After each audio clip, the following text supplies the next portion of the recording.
નમસ્કાર, આપ જોઈ રહ્યા છો લખત ન્યૂઝ અપડેટ ચેનલ। તમામ સમાચાર અને અપડેટ મેળવવા માટે ચેનલને સબસ્ક્રાઇબ કરો અને બેલ આઇકન પર ક્લિક કરો જેથી તમામ સમાચાર અને અપડેટ તમને મળી રહે।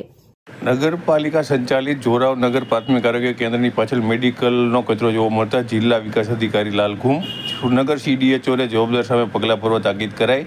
નગરપાલિકા પ્રમુખ જિજ્ઞાબેન પંડ્યાને કચરો તાત્કાલિક નિકાલ કરવા જણાવવામાં આવ્યું। જોરાવનગર પ્રાથમિક આરોગ્ય કેન્દ્રમાં આજે વ્યસન મુક્તિ કાર્યક્રમ અંતર્ગત બાઇક રેલી સહિતના કાર્યક્રમનું સુરનગર જિલ્લા વિકાસ અધિકારી રાજેશ તન્નાના અધ્યક્ષસ્થાને આયોજન કરવામાં આવ્યું હતું। ત્યારે જોરાવનગર પ્રાથમિક આરોગ્ય કેન્દ્રને આગળના ભાગમાં સાફ સુથરું કરી નાખવામાં આવ્યું હતું।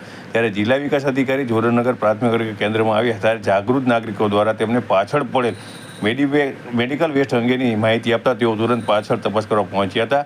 મેદાનમાં વપરાયેલ નીડલ સહિતના ઇન્જેક્શન સહિતના મેડિકલ વેસ્ટને જોતા તેઓ ચોંકી ઉઠ્યા હતા। આથી તુરંત તેમને હંમેશા સલામત અને ગમે તેવા કાર્ય કર્યા હોય તેવા કર્મચારીઓને બચાવવામાં રચ્યા પચ્યા રહેતા જિલ્લા વિકાસ અધિકારી બનેશી ગોહિલ સુરનગર સંયુક્ત નગરપાલિકાના પ્રમુખ જિજ્ઞાબેન પંડ્યાને બોલાવ્યા હતા।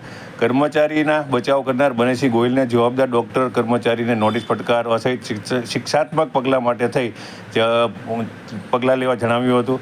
સાથે સંયુક્ત નગરપાલિકા પ્રમુખ જિજ્ઞાબેન પંડ્યાને તાત્કાલિક જોરાવનગર પ્રાથમિક આરોગ્ય કેન્દ્રમાં પડેલ મેડિકલ વેસ્ટનો તુરંત યોગ્ય નિકાલ કરવા જણાવવામાં આવ્યું હતું। સુરનગર જિલ્લા વિકાસ અધિકારી રાજેશ તન્ના એક કર્તવ્યનિષ્ઠ અને જાગૃત લોકોના પ્રશ્નોને સાંભળી જવાબદાર સામે યોગ્ય અને કાયદેસર અને કડક પગલાં ભરનાર જિલ્લા વિકાસ અધિકારી છે। આજે તેમને આ પ્રતિનિધિ લોકોને કરાવી હતી।